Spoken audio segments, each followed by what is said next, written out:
राजकारणात कधी काय होईल आणि कोणती खेळी संपूर्ण राजकीय समीकरणं बदलून टाकेल याचा काहीच नेम नसतो. पण जेव्हा एखादा नेता स्वतःच्या हिमतीवर प्रस्थापितांचे बालेकिल्ले उद्ध्वस्त करतो, तेव्हा त्याची चर्चा फक्त तालुक्यात नाही तर राज्याच्या राजधानीत सुद्धा होते. प्रेक्षकांनो, महाराष्ट्राच्या राजकीय वर्तुळात सध्या असाच एक प्रश्न घुमतोय. मदन बाफना आणि बाळा भेगडे यांच्यानंतर आता मावळ तालुक्याला पुन्हा एकदा मानाचा लाल दिवा मिळणार का? आणि या प्रश्नाच्या केंद्रस्थानी एकच नाव आहे, मावळचे आमदार सुनील शेळके. पण सुनील शेळकेंचं नाव राज्याच्या मंत्रिमंडळ विस्तारात एवढं आघाडीवर का आलंय? त्यांचं राजकीय वजन अचानक इतकं कसं वाढलं? यामागे एक असा रंजक आणि अंगावर काटा आणणारा राजकीय प्रवास आहे, जो प्रत्येक राजकारण प्रेमीनं समजून घेतलाच पाहिजे. नमस्कार, मी सारिका आणि तुम्ही पाहायला सुरुवात केलीये पॉलिटिकल महाराष्ट्र. तर ही गोष्ट सुरू होते मावळच्या राजकीय इतिहासापासून. प्रेक्षकांनो, एकेकाळी मावळ हा काँग्रेसचा बालेकिल्ला होता. त्यानंतर इथं कमळ फुललं आणि भाजपनं बाळा भेगडे यांच्या नेतृत्वाखाली तालुक्यात आपलं मजबूत संघटन उभं केलं. बाळा भेगडे यांना मंत्रिपदही मिळालं आणि मावळची ताकद राज्याला दिसली. हा गड अभेद्य वाटत होता. पण याच वेळी राष्ट्रवादी काँग्रेस मावळमध्ये आपलं अस्तित्व शोधत होती. राज्याचे उपमुख्यमंत्री अजित पवार यांची राजकीय नजर अतिशय तीक्ष्ण होती. त्यांनी बरोबर हेरलं आणि सुनील शेळके यांच्यावर विश्वास टाकत त्यांना उमेदवारी दिली. मग तो दिवस उघडला ज्यानं मावळच्या राजकारणाला एक अनपेक्षित कलाटणी दिली.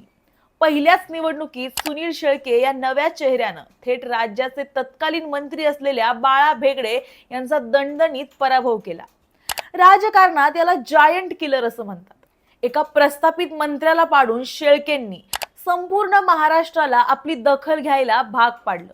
आता तुम्हाला वाटेल की इथेच गोष्ट संपली, पण नाही. खरा खेळ तर दुसऱ्या निवडणुकीत रंगला होता. राजकारणात पहिली निवडणूक जिंकणं सोपं असतं, पण टिकवणं सर्वात कठीण. दुसऱ्या निवडणुकीच्या वेळी मावळमध्ये एक वेगळंच राजकारण शिजत होतं. तालुक्यातील सर्व प्रस्थापित पुढारी, विरोधक आणि मोठे नेते सुनील शेळकेंना पाडण्यासाठी एकत्र आले होते. त्यांनी पूर्ण ताकद पणाला लावली होती. शेळकेंच्या भोवती एक तगडं असं चक्रव्यूह रचलं गेलं होतं. पण निकाल लागला आणि सगळेच अवाक झाले. सर्व पुढाऱ्यांनी ताकद लावूनही या चक्रव्यूहाला भेदून सुनील शेळके तब्बल 1 लाखांहून अधिक मताधिक्यांनी दुसऱ्यांदा निवडून आले. प्रेक्षकांनो, 1 लाखांचं लीड ही काही साधी गोष्ट नाही. विरोधकांचं डिपॉझिट जप्त करण्याइतकी ही भयंकर मोठी राजकीय ताकद होती. आता तुमच्या मनात प्रश्न येईल की विरोधक एकत्र येऊनही शेळकेंनी एवढा मोठा विजय कसा मिळवला? याचं उत्तर त्यांच्या ग्रासरूट पॉलिटिक्समध्ये लपलंय.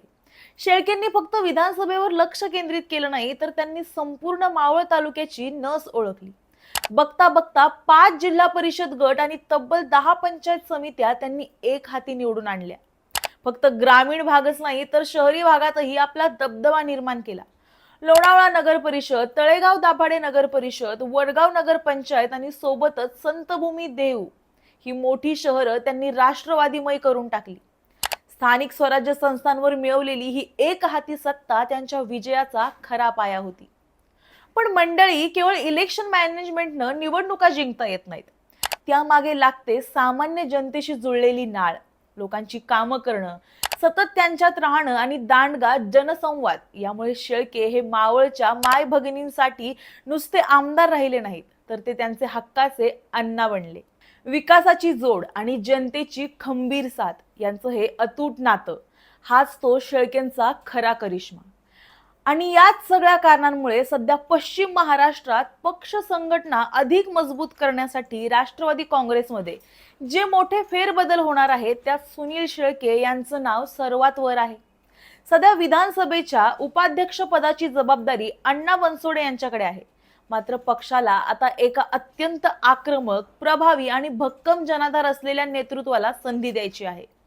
एखाद्या नेत्यानं सलग 2 वेळा, तेही लाखाच्या फरकानं निवडून येणं, सगळा ग्रामीण भाग आणि शहर पक्षाच्या पाठीशी उभं करणं, हे पक्षश्रेष्ठींच्या नजरेतून सुटलेलं नाही. त्यामुळे मावळच्या कानाकोपऱ्यातून आता एकच आवाज घुमतोय, सुनील अण्णा शेळके मंत्री झालेच पाहिजेत. आता आगामी काही दिवसातच महाराष्ट्राच्या राजकारणात मोठा भूकंप होण्याची शक्यता आहे. तुम्हाला काय वाटतं?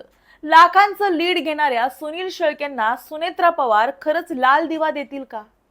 तुमचं मत आत्ताच खाली कमेंट करून सांगा. व्हिडिओ आवडला असेल तर लाईक करा, तुमच्या मित्रांसोबत शेअर करा आणि महाराष्ट्राच्या राजकारणातील अशाच आतल्या बातमीसाठी पॉलिटिकल महाराष्ट्रला नक्की सबस्क्राईब करा. भेटूया पुढच्या व्हिडिओमध्ये. धन्यवाद.